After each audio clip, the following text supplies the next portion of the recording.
ಕರ್ನಾಟಕ ರಾಜ್ಯ ಬೇಕರಿ ಮತ್ತು ಕಾಂಡಿಮೆಂಟ್ಸ್ ಸಣ್ಣ ಉದ್ಯಮದಾರರ ಒಕ್ಕೂಟದ ವತಿಯಿಂದ ಇದೇ ಶನಿವಾರ, ನಾಳೆಲ್ಲ ನಾಡ್ದು ಶನಿವಾರ 23ನೇ ತಾರೀಕು ಮಧ್ಯಾಹ್ನ 2 ಗಂಟೆಯಿಂದ 4 ಗಂಟೆವರೆಗೂ ಕಾರ್ಯಕ್ರಮ ಇದೆ. 4 ಗಂಟೆಯಿಂದ 7 ಗಂಟೆವರೆಗೂ ಅಭಿನಂದನಾ ಕಾರ್ಯಕ್ರಮ ಇದೆ. 7 ಗಂಟೆಯಿಂದ ರಾತ್ರಿ 11 ಗಂಟೆವರೆಗೂ ಮನೋರಂಜನಾ ಕಾರ್ಯಕ್ರಮ, ನಾಟಕ ಇದೆ.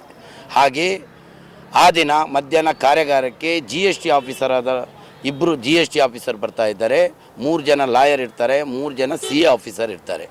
ಪ್ರತಿಯೊಬ್ಬರು ಕೂಡ ಬೇಕರಿ ಕಾಂಡಿಮೆಂಟ್ಸು ಸಣ್ಣ ಉದ್ಯಮದವರು ಪ್ರತಿಯೊಬ್ಬರು ಕೂಡ ಆ ಕಾರ್ಯಾಗಾರಕ್ಕೆ ಪ್ರತಿಯೊಬ್ಬರು ಕೂಡ ಭಾಗವಹಿಸಬೇಕಂತ ಕೇಳ್ಕೊಳ್ತಾ ಇದ್ದೇನೆ.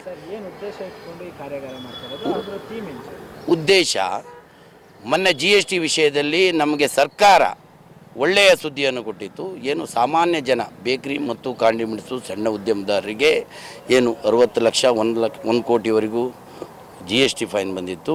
ಅದನ್ನು ಪರಿಗಣಿಸಿ ಸರ್ಕಾರ ಅದನ್ನು ಮನ್ನಾ ಮಾಡುವಂಥ ಕೆಲಸ ಮಾಡಿದೆ.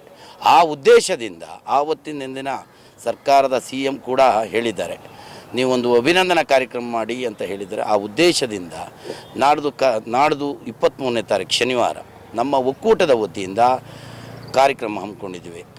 ಹಾಗೆ ಆವತ್ತಿನ ದಿನ ಹಲವಾರು ಮಿನಿಸ್ಟ್ರು, ಸೆಂಟ್ರಲ್ ಮಿನಿಸ್ಟ್ರ್ ಆಗಿರ್ಬೋದು, ಸ್ಟೇಟ್ ಮಿನಿಸ್ಟ್ರ್ ಆಗಿರ್ಬೋದು, ಹಲವಾರು ಮಿನಿಸ್ಟ್ರು, ಹಲವಾರು ಗಣ್ಯರು, ಹಲವಾರು ರಾಜಕೀಯ ಮುಖಂಡರು, ಹಲವಾರು ಕನ್ನಡ ಪರ ಹೋರಾಟಗಾರರು ಪ್ರತಿಯೊಬ್ಬರು ಕೂಡ ಭಾಗವಹಿಸ್ತಾ ಇದ್ದಾರೆ. ನಮಸ್ತೆ. ಕರ್ನಾಟಕ ರಾಜ್ಯ ಬೇಕರಿ ಕಾಂಡಿಮೆಂಟ್ಸ್ ಮತ್ತು ಸಣ್ಣ ಉದ್ಯಮದಾರರ ಒಕ್ಕೂಟ ಇದೇ ತಾರೀಕು 23ನೇ ಶನಿವಾರ ಆಗಸ್ಟು ಈ ದಿನ ಒಂದು ದೊಡ್ಡ ಕಾರ್ಯಕ್ರಮವನ್ನು ಹಮ್ಮಿಕೊಂಡಿದ್ದಾರೆ. ಯಾಕೆ ಈ ಕಾರ್ಯಕ್ರಮ, ಯಾಕೆ ನೀವೆಲ್ಲ ಇದಕ್ಕೆ ಬರಬೇಕು ಅಂತ ನಾ ಹೇಳೋದಾದರೆ, ಇದೇ ನಮ್ಮ ರಾಜ್ಯ ಸರ್ಕಾರ ಈ ಒಂದು ಒಕ್ಕೂಟದವರು ಮಾಡಿದಂಥ ಪ್ರತಿಭಟನೆ, ಯಾಕೆ ಪ್ರತಿಭಟನೆ ಮಾಡಿದಂದರೆ ಈ ಒಕ್ಕೂಟದವರು ಪ್ರತಿಭಟನೆ ಮಾಡಿದರು. ಏನಕ್ಕಂದ್ರೆ ಬೇಕರಿ ಮತ್ತು ಕಾಂಡಿಮೆಂಟ್ಸ್ನವರಿಗೆ ದಿಢೀರನಾಗಿ GST ಡಿಪಾರ್ಟ್ಮೆಂಟರು ನೋಟಿಸನ್ನು ಕೊಟ್ಟಿದ್ದರು. ನೀವು 20 ಲಕ್ಷ 30 ಲಕ್ಷ 50 ಲಕ್ಷ ಕೆಲವರು 1 ಕೋಟಿ ಸಹ ಟ್ಯಾಕ್ಸ್ ಕಟ್ಟಬೇಕಂತ ನೋಟಿಸ್ ಕೊಟ್ಟಾಗ ಅದರ ಬಗ್ಗೆ ಎಲ್ಲ ಬೇಕರಿ ಮತ್ತು ಕಾಂಡಿಮೆಂಟ್ಸನ್ನು ಒಟ್ಟಾಗಿ ಪ್ರತಿಭಟನೆ ಮಾಡಿದಾಗ ನಮ್ಮ CM ಅವರು ಈ ಒಕ್ಕೂಟದ ಅಧ್ಯಕ್ಷರಾದಂತಹ ಪ್ರತಾಪ್ ಶೆಟ್ಟಿ ಮತ್ತು ನಮ್ಮನ್ನೆಲ್ಲ ಕರೆಸಿ ಅದರ ಬಗ್ಗೆ ಕೂಲಂಕಷವಾಗಿ ತಿಳಿದುಕೊಂಡು ಅದನ್ನು ನೋಟಿಸ್ ಏನು ನೀಡಿದರು, 9,000 ನೋಟಿಸನ್ನು ನೀಡಿದರು.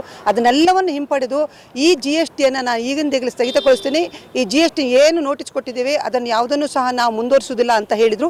ಅದಕ್ಕೋಸ್ಕರ ಈ ಒಂದು ಅಭಿನಂದನಾ ಕಾರ್ಯಕ್ರಮವನ್ನು ಈ ಒಂದು ಒಕ್ಕೂಟ ಹಮ್ಮಿಕೊಂಡಿದೆ. ಅದಕ್ಕೆ ನಾನು ಹೇಳೋದು, ಎಲ್ಲ ಬೇಕರಿ ಕಾಂಡಿಮೆಂಟ್ಸ್ ಮತ್ತು ಸಣ್ಣ ಉದ್ಯಮದಾರರು ಬಂದು ಈ ಕಾರ್ಯಕ್ರಮದಲ್ಲಿ ಭಾಗವಹಿಸಿ, ಇದರಲ್ಲಿ ಎಲ್ಲ ಏನು CAಗಳಿದ್ದಾರೆ, ಅಡ್ವೊಕೇಟ್ಸ್ ಬರ್ತಾರೆ ಮತ್ತು ಉದ್ಯಮದಾರರು ಬರ್ತಾರೆ, ಹಾಗೆ ಅನೇಕ ಮಹಾನುಭಾವರು ಸಹ ಬರ್ತಾರೆ, ಸಚಿವರುಗಳು ಬರ್ತಾರೆ. ನೀವು ನಿಮ್ಮ ಅಹವಾಲನ್ನು ಇಲ್ಲಿ ತಿಳಿಸಿದರೆ ನಿಮ್ಮ ಎಲ್ಲ ಸಮಸ್ಯೆಗೆ ಒಂದು ಉತ್ತರ ಸಿಗುತ್ತೆ. ಮತ್ತು ನಿಮ್ಮ ಒಗ್ಗಟ್ಟನ್ನು ನೀವು ಪ್ರದರ್ಶನ ಮಾಡಿದರೆ ಖಂಡಿತವಾಗಿಯೂ ಸರ್ಕಾರ ಅದಕ್ಕೆ ಮನ್ನಣೆ ನೀಡುತ್ತೆ ಅಂತ ನಾನು ಹೇಳಲಿಕ್ಕೆ ಇಷ್ಟಪಡ್ತೀನಿ. ನೀವೆಲ್ಲರೂ ಈ ಕಾರ್ಯಕ್ರಮಕ್ಕೆ ಬಂದು ಈ ಕಾರ್ಯಕ್ರಮವನ್ನು ಚಂದಗಾಣಿಸಿ ಮತ್ತು ಅದರ ಉಪಯೋಗವನ್ನು ಪಡ್ಕೊಳ್ಬೇಕು ಅಂತ ನಾನು ಕೇಳ್ಕೊಳ್ತಾ ಇದ್ದೀನಿ.